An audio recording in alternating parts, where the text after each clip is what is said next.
Listen, I'm what they call a seasoned camper now. I've got the chair with a cup holder and a side pocket. I own more headlamps than friends, and I can toast a marshmallow without catching it on fire 8 out of 10 times. But before I became the rugged outdoor expert you see before you, with a bean stain on my cargo pants and a mug that says Campfire King, I was just a humble guy trying to get healthy. That's how it started. One bad cholesterol number and a panic attack in a Whole Foods. I decided I needed the outdoors. You know, fresh air, exercise, maybe a spiritual awakening or a crow landing on my shoulder. I Googled a hiking spot about an hour out, Pine Ridge Nature Reserve. Sounds poetic, right? Like where poets go to weep into bark. I arrive early. The birds are chirping like they just got unionized. There are 2 signs at the trailhead. One says Little Bear Trail, easy, and the other says Grizzly Trail. Advanced experts only.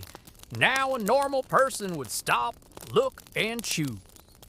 I instead marched forward like a man whose legs were writing checks his lungs could not cash. Turns out I took the hard trail. Did I see the warning signs? Technically, yes. Did I read them? Nope.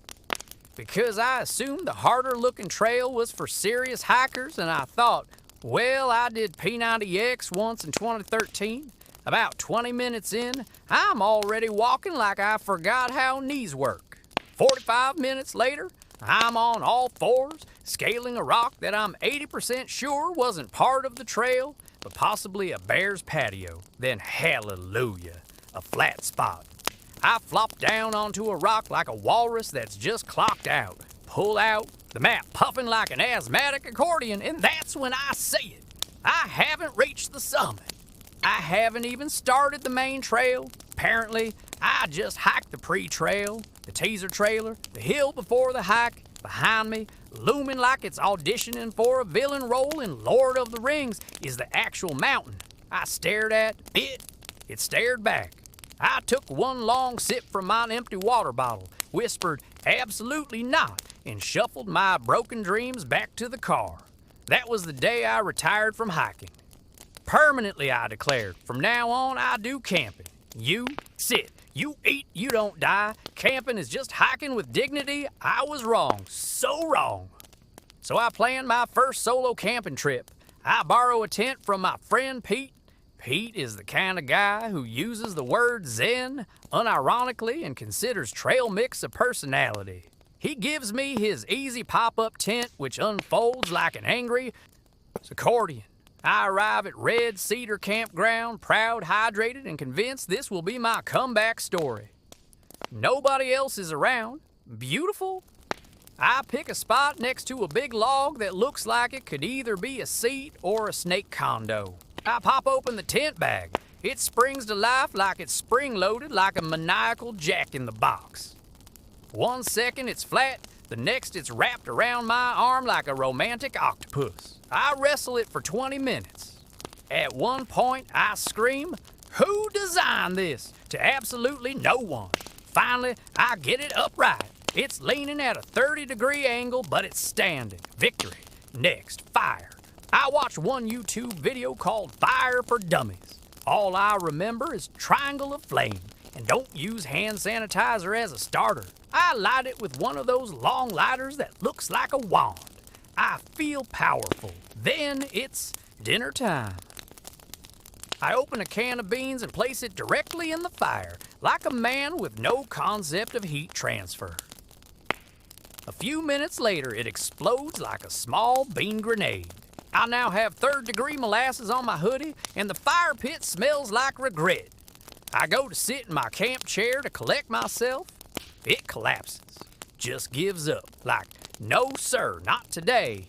I lie flat on the ground, eyes to the stars. This is fine, I whisper. This is camping. This is nature holding up a mirror. Then I hear laughter, other campers. Turns out I wasn't alone. I'd pitched my tent in the middle of a reserve group site. A group of retirees had arrived while I was being Rambo in my dinner. A woman walks over, holding a marshmallow stick and a look that says, "We've been watching you and it's been delightful." "You all right over here?" she asks, trying not to laugh. "Define all right," I reply from the dirt. She waves to the group behind her. "We're the Red Cedar Story Club, monthly campers. Want to join our fire? We've got s'mores and chairs that don't collapse." I stand up like a man reborn. Do I still smell like beans? Honestly, yes. Lead the way. So now, I'm sitting with the Red Cedar crew, retirees, card sharks, amateur bird watchers. One guy who insists he once played poker with Tom Selleck. They're telling stories around the fire. One woman talks about how she once got lost in a Bass Pro Shop for 3 hours and joined a fishing seminar by accident. Another guy claims he fended off a bear using only a harmonica and pure attitude. Eventually, they ask for my story. I tell it all. The mountain I didn't climb, the Damon tent, the Bane explosion, the betrayal of the chair. They're laughing so hard I'm pretty sure someone pulls a muscle. Then Doris, the one who first invited me, goes, "You want to know something funny? Is it about my pants?" "No," she says. "Well, yes, but also you were never supposed to be on that side." Turns out they had reserved the whole group section. The park put the wrong label on my confirmation. They told us some guy named James might wander in by mistake, she adds. "We figured we'd let you struggle a bit first. It was educational. You watch me fight a tent. We voted. Carl said it was better than TV." I stare at Carl. He shrugs. "You had heart. I stayed for the whole weekend. They made me an honorary member. I got a certificate made from a paper plate that says, 'James, most likely to catch fire.' It's framed in my living room." Moral of the story. Yes, there's a moral. I started out thinking the outdoors would give me clarity, muscles, maybe inner peace. What I got was second-degree bean burns, a tent-related identity crisis, and a new appreciation for portable toilets, but also stories. Camping's not about conquering anything. It's about showing up, falling over, catching your dinner on fire, and telling the tale later with a wink and a plate full of s'mores. So, if you're out in the woods and someone in a crooked tent starts yelling at an aluminum pot, pull up a chair. That's probably me, and I've got stories.